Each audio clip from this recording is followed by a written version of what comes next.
Welcome to Planet Marzipan Podcast, your fish and Marillion podcast, where we talk about all things in the planet of Marillion and fish. I'm Mezza, and here's my mate, Craig Houston. Hello, and welcome to Planet Marzipan. It's another one of our Charting the Single mini pods, and we're here to talk about Assassing. I'm Mezza, and I'm here with my good friend Craig. And we have guests again. We have Tim Sidwell. Hello there. We have Graham Tennick. Hello. And Stephen Wicks. Hello, everybody. Hello. Well, we're here to talk about the second single from Fugazi. I'll just start with a bit of a Wikipedia entry for this one, and then we can get into some discussion about it. So Assassing is a song by the British neo-progressive rock band Marillion. It was the second single from their studio album Fugazi. The single reached number 22 in the UK singles charts in May 1984, and the 7-inch single's title track is a heavily edited version of the first track on Fugazi, with a length of 3 minutes 39 seconds, as opposed to the album version at 7 minutes 1 second. The B-side is a non-album track, Cinderella Search. And I believe that, Tim, this was your first ever Marillion single. It was, yeah. And when we first chatted on the podcast, I told you the story of my mate whose dad worked for EMI and had racks of records in the garage, and he used to sort of give us free reign of them at the weekend. And I picked it on the strength of the cover. It was a 7-inch. Yeah. So interestingly, my introduction to Marillion was that shorter version of Assassing. So I only knew it as the shorter version for quite a long time. Wow. Yeah, because And just skipping ahead to the B-side as well, because that was an edited version of Cinderella Search on the B-side of the 7-inch as well. Yeah. Great place to start, though. Yeah. I mean, great cover, fantastic song. I mean, those two songs are probably two of my favourite Fish Era songs, full stop. And I don't know whether that's because it was my introduction to the band on vinyl, or whether it's because they are just so good. Yeah. And the 7-inch edit just comes in at the guitar riff, doesn't it? It does, yeah. Yeah. So the cover for this, though, is it, in my head, is it the kind of like a cross between the Seventh Seal meets Apocalypse Now? Yeah, or the Deer Hunter. Yeah, the Deer Hunter. Deer Hunter. Yeah. Which would wear back around that time with the card in the playing card when they sang live sometimes, and certainly not the Kings in '84. I'm sure that's why we had it. So. But that's why it wasn't used in America, though, isn't it? Oh. They didn't use that cover in America because it was too close to Vietnam and the vets and stuff, and people were going to get upset by it, so they used a different cover. Right. Okay.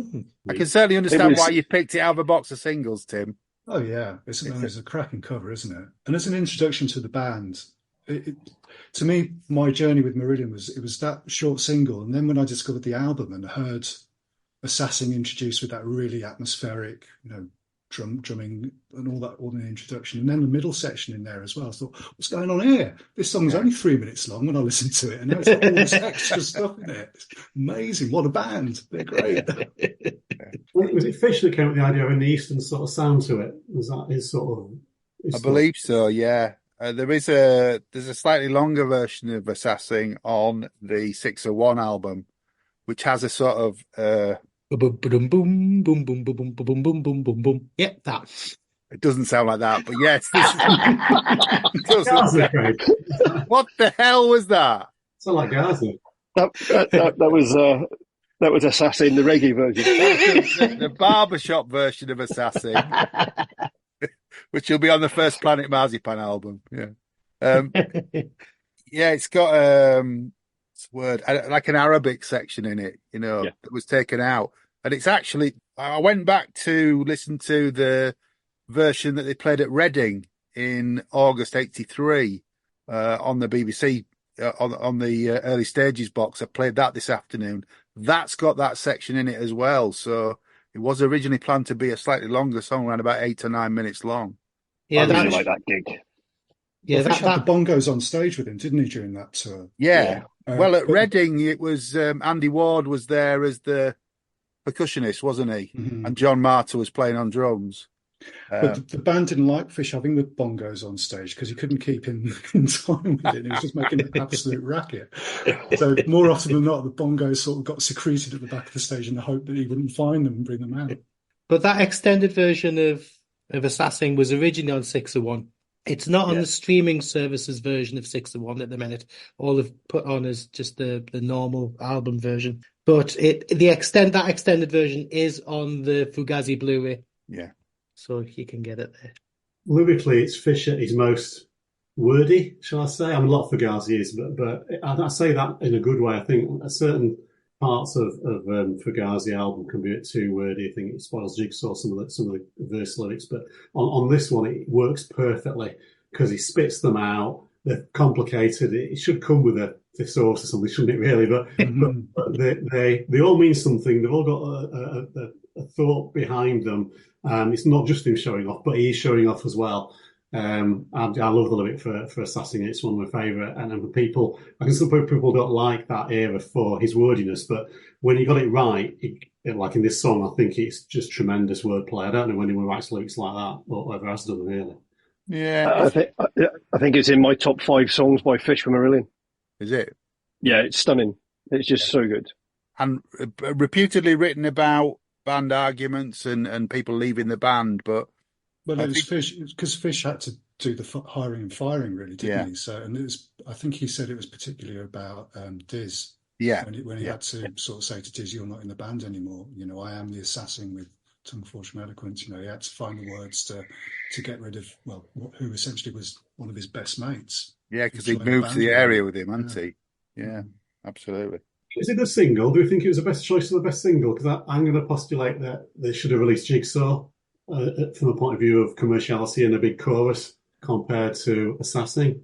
Maybe it's a good advert for the album, but as a radio, I think, well, I like them. You know, I'm going to sing along with that after I've finished listening to it. I'm not sure you get that. You would get that from the chorus of Jigsaw, maybe. I don't know. What? I think it kind of reinforces what EMI saw the band as more than Jigsaw would at that point. I was much happier with it as a single than I was Punch and Judy. Maybe Jigsaw would have been better than Punch and Judy. I just think the chorus to Jigsaw, so I know I'm not talking about that, but you imagine a band like Heart with a big MTV video with big shoulders singing "Stand Straight" and all that. Yeah. And you can listen to it once, and it's still a grossal test, isn't it? You'd listen to it once and you just come along to it afterwards. But it depends what they were going for singles. Were they going for an advert for the album for their core fans to grow, or were they going for a bigger audience, or did they stumble upon the bigger audience by mistake with Kaylee? I don't know. I suspect it was the former. I suspect it was appeal to the fans that would like that sort of music that haven't heard of them yet, and give them a more typical taster of what they like live, and than perhaps getting on a big hit single. Yeah. And any views on that? Yeah, I think to me, when I sort of plucked the single out of that amazing sleeve and put it on the turntable and listened to it for the first time, because I was very much into Maiden and heavy metal at the time, it sort of resonated with me. Yeah, Assassing as a single, as a package, so it matches the artwork, the angriness of the cover, the sort of the forcefulness of the song. And I think for me, I'm not even sure the record company knew what they were trying to sell, which is why it took so long and never really worked. Until Kaylee came along. I think perhaps it was sold to try and drag people in that weren't necessarily the old-fashioned prog fans, because it's not old-fashioned prog if you listen to it.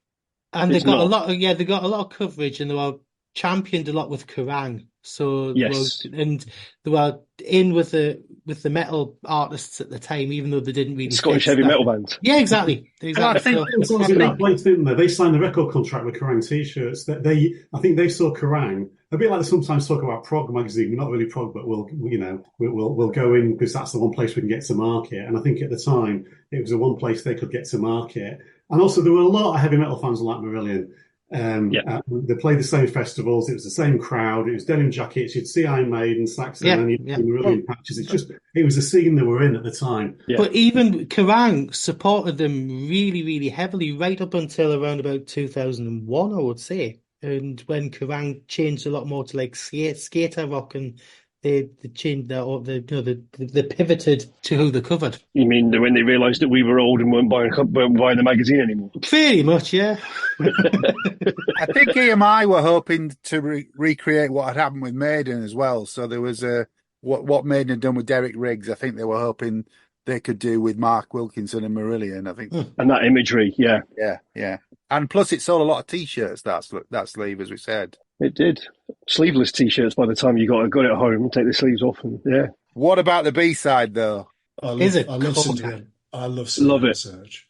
Yeah, and then going back to what I originally saying about the truncated version of Assassin, it was the same with Cinderella Search. Yeah. So that kind of fades out, doesn't it, on the 7-inch edit? And then when I finally got hold of this 12-inch of the single and realised there was a whole extra section of Cinderella Search. There's a whole minute and a bit extra. Yeah, and it's a great minute and a bit as well, isn't it? Yeah. To end that song. It was like, oh my God, this band are absolutely incredible. They're still holding back some great stuff. But how different are the two sides, though? If you listen to the type of music that's on side A and side B, I think it's really clever because somebody buys that, gets this rock song single, turns it over and gets something that is so completely different. So, and it's like you say, Mezza, it's the metal fans and the prog fans, and that single actually would make both people happy. Yeah, it worked. Yeah, and it's a song that's not produced by Nick Torber either. So the B-side, the B-side, no, it's right. produced by Simon Hannart and Marillion. So it wasn't. Right. So it must have been done as a different session. For me, it leads into Misplaced Childhood in the same way that kind of Freebox leads into Fugazi. The theme of it's more heartbreak than bitterness. Yeah, more romantic than acerbic, and it leads coincidentally to the last thing you heard of new music before you heard Kayleigh. And it just, again, I'm sure it's a coincidence, but it just followed that progression that they had with the first three albums very strongly. Yeah. And if I'm not mistaken, it is a Fish talking about somebody that he met at the Marquee that he chased after. And it was a Cinderella Search, something something unobtainable that he was chasing after. It's one of the strongest. It's one of the strongest Fish era B-sides for me. It really is. And it's the only one that H has tackled, isn't it, as well? Yes, yeah. But the first half of it. Half of it, yeah. I don't think it would have fitted on Fugazi, though. I've heard people say sometimes it should have gone instead of Emerald Lies or She Chameleon. And I don't think the feeling and the atmosphere of the song at all fits in with the aggression and the fourth night sort of feeling of Fugazi. It would sit oddly on that album, I think. It'd be like putting Lady Nina on Misplaced Childhood. It's a good song, but it's not it doesn't have the same sort of feeling as I say. It's a more gentle feel to it. It works brilliantly as a B-side. And they got known as a band in the 80s who did good B-sides, didn't they? It was one thing they went for. Oh, yeah, definitely, yeah. And they didn't do Top of the Pops for this. They showed the video. No, they showed the video on Top of the Pops, but they didn't actually play on Top of the Pops. They spent a hell of a lot of money on that video as well. Yeah, an enormous amount of money on that video. Yeah, you can't tell though, can you? No, it's like a big kind of like a session of people trying to learn how to be assassins. Is it some kind of PowerPoint displays and crashing cars? They told a story about that car crash because it had to go up a ramp or something, and they did it in a studio, and there wasn't enough sort of space after the ramp for the car to sort of land and slow down and stop. So it basically went off the end of a ramp, splat, and into a wall. And it was a hire car, wasn't it? Yeah, that's right. Yeah. Here's the keys, run. I think that they should have really taken heed for how that video turned out. That was a bit of foresight as to what would happen with Brave the movie. You throw lots of money at it, and it still looks like that. But the thing is, they didn't play Top of the Pops, but they did play another music show at the time. They played Razzmatazz, which, if anybody remembers, was the ITV. Yeah, they played the ITV version, which is a kids' show. The video's on YouTube. Go and watch it. It is brilliant because the kids are jumping up and down and thoroughly enjoying it. Watch it. It's corking. It's completely different. It was a bit like Sidwell's sort of edge, letting kids jump about a bit. And that sort of, it was filmed in City Road, Newcastle, the Tiny Studios up here. But I mean, they had everybody from Kate Bush and loads of other artists on Razzmatazz, but it was more of a 5 o'clock in the evening rather than the 7 o'clock. But it was like Razzmatazz and Tiswas. Some of the guests they had on them, like for kids shows, you're thinking, sorry, what? Yeah. It was brilliant. It was absolutely brilliant, but nowadays, like, sorry. And that Cinderella search I think it's one of Lucy's missions to try and get H to do the whole of that song. Okay. Mm. Well, I hope she succeeds. Oh, They hold did- your breath. No. I can't see the more subjects Secret. about lyrics than the other songs of that era, because it doesn't feel like a song from that era, does it? And obviously he's sung it once, But again, it's one of those sorts. So Fish wrote it about a Cinderella search, somebody he'd seen that he didn't see again, he was looking for, and that's one of the things that H says he doesn't sing Fish lyrics for, is because he's not in that same mental space as the person that wrote the lyrics. So it's really, really hard to do. Yeah. So while I'm sure that he could do a really good job, I'm not sure he would perhaps do it justice character-wise. He would have to get in the right space to do it, and that's not the easiest thing to do as a singer. it's difficult because I think that you're talking about next Marillion weekends, aren't you? And there's clearly a big anniversary next year of a big Fish album or a big band album, and they're going to do any Fish stuff that they've got to do. A big chunk of Misplaced Childhood. I know they left the Script anniversary go without sort of marking it. I'd be very disappointed if they do the same with Misplaced Childhood. So, How disappointed will you be? I'll enjoy it. What will you do? Enjoy it. It'll be a reflection. Go on Facebook and malign people. Yes, come on. Definitely not. There you close the mask now. I'm not that person, but I don't If see you why don't play it, you'll wear that mankini in the gig. No one needs that. So yeah, so that's what I'm hoping for. What I'm really hoping for is like a Misplaced Marbles night where they do, the two of the best albums. They've got anniversary-ish sort of years coming up, and they could do a night celebrating on both. So I think if they can do much Fish stuff at the next weekends, I think that's more likely than one they've not done before. But the other anniversary next year is Afraid of Sunlight's 30th anniversary. Yeah. No, shush. But no way I'm that old. Oh, come on, we've just done the 30th anniversary stuff for Brave. We're feeling decrepit as it is. And this Fugazi stuff is 40-year-old this year that we're talking about now. So That's mental. Get thee to the retirement home. Anyway, sorry to drag you back to the single, boys. The video, one thing on the video for the single, I just briefly mentioned the video. On the Blu-ray, if you watch the video on the Blu-ray, you've got two audio options for the video when you're playing it. You've got the 2021 remix version, and you've got, I think, what might have been the 98 remaster, 99 remaster version. One's at 96, one's at 48. Now, that 2021 remix is the only way that you can listen to the single edit 2021 remix. It's not available in any other format. So there you go. Hardcore. How do you memorise all of this stuff? I think that deserves a round of applause. That's a fantastic piece of information there, mate. You can all wake up now. You've absolutely outnerded yourself there. What is wrong with you? Do you have to choose, or does it just play one by default? Because I don't think I've actually chosen. No, you've got to choose. Have I? Yeah, you've got to choose. Wow. It's just because I was going through it when I was doing the research. I've completely forgotten we did that.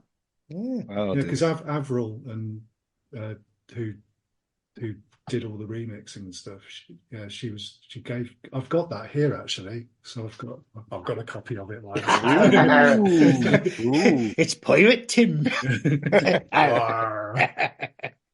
Well, I mentioned on the previous pod about Punch and Judy about the Oxford Roadshow in '84, and I found the information now. They did do Punch and Judy and Assassing in February '84 on BBC Two Oxford Roadshow, and Fish actually reposted it on Facebook in 2013, and he said it was filmed in Manchester, and he remembers Mark Kelly nearly missed the show because he was still listening to Fugazi mixes in London and had major keyboard hassles pre-show. So it's worth digging out on Facebook or YouTube if you get a chance. There we go. So was that the first time they played the proper version of Assassin live? Because they played it live, a version of it live on the tour before, hadn't they? Yeah. So would that have been the first time they played sort of the single version? Well, the album version. The album version, sorry. Yeah. But well worth digging out. And I saw when I was looking through on YouTube the other day when I'm doing some research for this, there is a version of Assassing of them playing in miming to it. on some, maybe some either Dutch or German TV show on an airfield, it's not sure exactly where it is or what it is, but you can tell it's a single edit and they're miming, because Fish does his typical thing when he's miming on top of the pops and stuff like that. He has a habit of not having a microphone with him. He just sings and just goes along with it, because obviously it's all pre-recorded. So you can check that out on YouTube as well. So which vinyl versions of this have you got then, Craig? I've only got the 12-inch. Okay. So it was out on 7-inch, 12-inch, and 12-inch picture disc. Yeah. I don't think there wasn't a 7-inch picture disc for this one, was there? No, I don't think so. As Tim said, 7-inch has a edited version of Assassing, 339, edited version of Cinderella Search. The 12-inch has the full album version of Assassing at 7 minutes and the full version of Cinderella Search. Apparently in Europe, there was a bonus track of the Assassing edited version on the 12-inch. In fact, it was everywhere else apart from the UK. Yeah. So I think in America and stuff like that as well, they had that.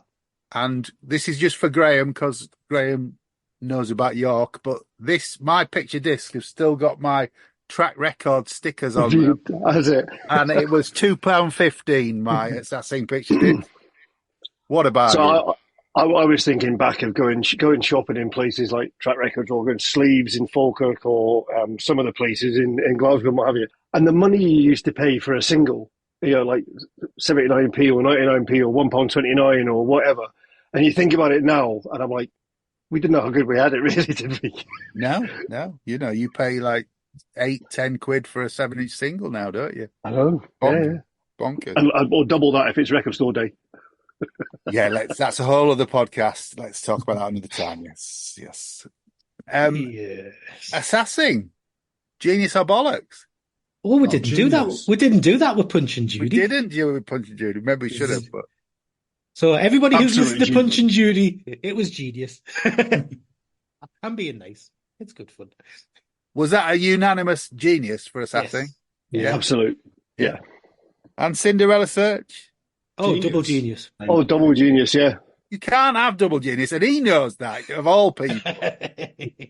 I can break the rules. You have to be they're American both to be able to genius. say double genius. There you go. They're both genius. How's that? Yeah, no. Me and Tim are pirates today, so we can break the rules. Okay. But I'll definitely go with Steve. It's not it would never have fitted on the album. Yeah, I agree with that. Yeah, definitely. Yeah, okay. I'd never thought of that until he said it. Yeah, and I think Steve's, you're definitely right where it's heading in the misplaced childhood direction. Yeah, musically, Spot on with that. I never thought of it in that way. He's a clever guy. Still might have been better than She Chameleon on album, though. No. But actually the charts for this, it peaked at number 22 on its second week and it stayed in the charts for 5 weeks, so it had an extra week in the charts over what Punch and Judy did. Okay. So this came after the album, didn't it? Punch and Judy was before the album. This was after. Yeah, Punch and Judy was before. Yeah, this came out on the 30th of April, 1984. So yeah, very good. Okay. Anything else on Assassing before we go? I'm trying to find it online now on the Oxford Roadshow video. There's a video of the Punch and Judy. You can do that in your own time, fella. All right? Don't bore the pants off the people listening. I think I've done that already. Yeah, Craig. They've all switched off. They've all switched off. Just goes to say thank you to our guests, Graham Tennick. Cheers. Tim Sidwell. Cheers, lads. Stephen Mockillian. Cheers, thanks. It's been a pleasure. Thanks, Stephen. And Craig. It's been grand. Okay. Thanks very much for listening, folks. Take care. And stay alive. Hey. Thanks for listening to Planet Marzipan Podcast. Please like and subscribe from whichever platform you get your podcasts from. You can contact us at planetmarzipanpodcast@gmail.com and check out marillion.com, fishmusic.scot or fishmusic.eu for all the good stuff.